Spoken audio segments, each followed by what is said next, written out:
mbokk yi on s'est beaucoup battu pour un projet te projet boobu mooy sauver le Sénégal te projet boobu mooy sauver le Sénégal. ki nu teg loxo jàpp ne dafa am lu mu seq ak El Hadji Babacar Dioum mii nu njort na mee Kocc Barma mooy waa ji El Hadji Demba nouveau visage de l'affaire Kocc. lan lañ mën a xam ci moom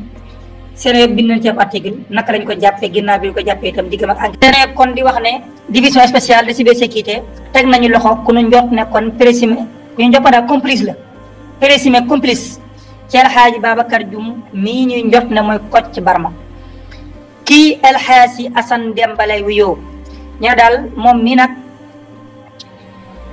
laataa mu jóge ci réewum Sénégal am lante woon naag yoon laataa mu jóge ci réewum Sénégal Sénégal nag di wax ne moom ndaw lii dafa ñëwaatoon nag ci Dakar ngir benn visite familiale bu toll ci semaine ginnaaw bi nag la doon jéem a génnaat réew mi ngir dellu police des frontières aéroport international Blaise Diagne kon teg ko loxo ne ko niip jamonoy 22h bi ñu ko tegee loxo nag laaj ko moom daal nee na daw man kay pexee daw moom xalaatuma ko woon nekk moo ne dama doon daw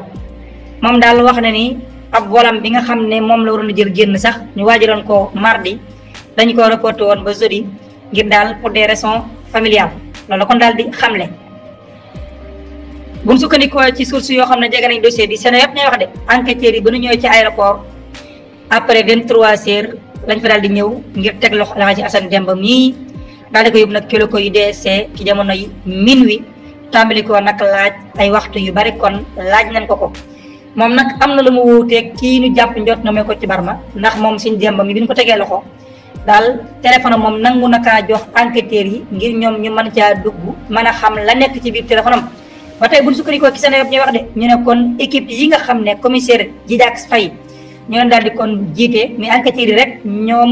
gis nañ nag ay éléments yoo xam ne daal gis nañ ci moom lu tey xel loolu tax na enquêteurs yi jàpp na daal baadu li ñuy jot ci moom la waaye nag moom day ma ngay weddi ne daal amul benn daal rapprochement boo xam ne dox na ci digganteem wala bokk liñ koy tuumee moom daal liñ koy tuumaal lépp dëggu ci dara liñ ko bëgg a tuumaal daal yoonam nekku ci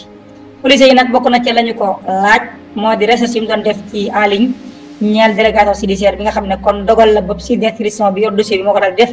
ngir ñu topp mbooleem koo xam ne jàpp na ne da nga am ak alaaq da nga doon jëflante ki nga xam ne moo di Kocc Barma laaj nañ ko itam waa ji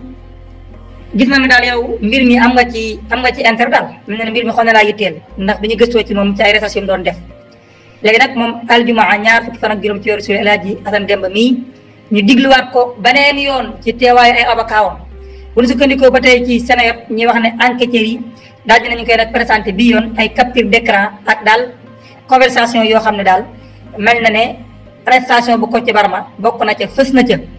waaye daal ba léegi rek mu wéy di weddi daal moom amul benn daal yoonam nekkul benn ci réseau bi nga xam ne moom la ñuy wax. ba tey bu ñu sukkandikoo ci Sénégal ñu sukkandiku ci même source yi wax na kon El Hadji Babacar Dioum ki njot ne mooy Kocc Barma génn nañ ko ci ab cellule daal ngir confrontation diggam ak suñ Demba mi waaye loolu mujjiwul sotti ndax kat ay abakaawam moom El Hadji Assane Demba mi kon dañoo daal di la bokk El Hadji Babacar Dioum ay abakaam kon teewuñu loolu daal la Sénégal kon bind ci ki ñu teg loxo jàpp ne daa am lu mu seq ak fi nga xam ne moo di El Hadji Babacar Dioum mi nu njort ne mooy Kocc Barma